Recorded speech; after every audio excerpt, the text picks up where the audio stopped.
គឺគេឲ្យយើងកណនី command ដែលបំពេញដោយ Usman ចាគេតាំងដោយអក្សរ W សូមបងប្អូនទាំងអស់គ្នាស្វាគមន៍មកកាន់សាលារៀន Enhance ចឹងថ្ងៃនេះអ្នកគ្រូមានលំហាត់មួយដែលតាក់ទងជាមួយនឹងលំហាត់ក្នុងមេរៀនថ្នាក់ទី12ចែករំលែកទៅកាន់អ្នកទាំងអស់គ្នាអញ្ចឹងគ្នាយើងសូមកលេចទៅមើលប្រធានលំហាត់ជាមួយអ្នកគ្រូទាំងអស់គ្នាតាក់ទងជាមួយនឹងប្រធានលំហាត់យើងគឺគេនិយាយថា Usman 1រីកមាឌពី 0.5 ម៉ែត្រគីបទៅ 0.7 ម៉ែត្រគីបនិងសម្ពាធកើនឡើងពី200គុណនឹង10សេគុណ3ប៉ាស្កាល់ទៅ300គុណ10សេគុណ3ប៉ាស្កាល់គេឲ្យយើងកណនី command ដែលបំពេញដោយ Usman នេះអញ្ចឹងកន្លែងនេះអ្នកគ្រូចង់លើកជាស្វ័យគុណឲ្យស្អាតណានេះអញ្ចឹងយើងអាចលៃទៅក្នុងទម្រង់2គុណ10សេគុណ5បានហើយនេះគឺ3គុណ10សេគុណ5បានអញ្ចឹងយើងក៏លេខទៅមើលដំណោះស្រាយជាមួយអ្នកគ្រូទាំងអស់គ្នាតើតើជាមួយនឹងដំណោះស្រាយគឺគេឲ្យយើងកណនី command ដែលបំពេញដោយ Usman ចាគេតាំងដោយអក្សរ W អញ្ចឹងយើងប្រើប្រាស់រូបមន្តអីគឺតាមប្រធានលំហាត់គឺដោយសារតែសម្ពាធក៏ប្រែប្រួល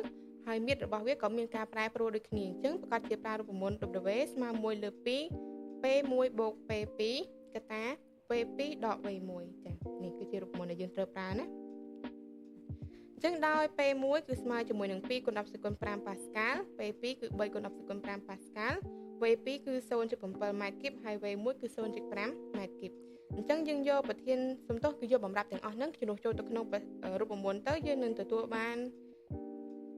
W ដែលជា command ដែលបំពេញដោយ Usman ហ្នឹងគឺស្មើជាមួយនឹង5គុណ10សេគុណ40អញ្ចឹងຂະຫນាតរបស់វាគឺជា0តោះមកយើងកាត់ដាក់ដូចនេះ W ស្មើ5គុណ10សេគុណ40មកជាការស្រេចអញ្ចឹងតើតើជាមួយនឹងលំហាត់ហ្នឹងគឺមានតែប៉ុណ្្នឹងទេហើយបើសិនជាគ្នាយើងមានចម្ងល់ឬក៏អត់យល់នៅត្រង់ចំណុចណាមួយនៃលំហាត់ហ្នឹងគឺគ្នាយើងអាចតម្លាក់សំណួរនៅខាងក្នុង comment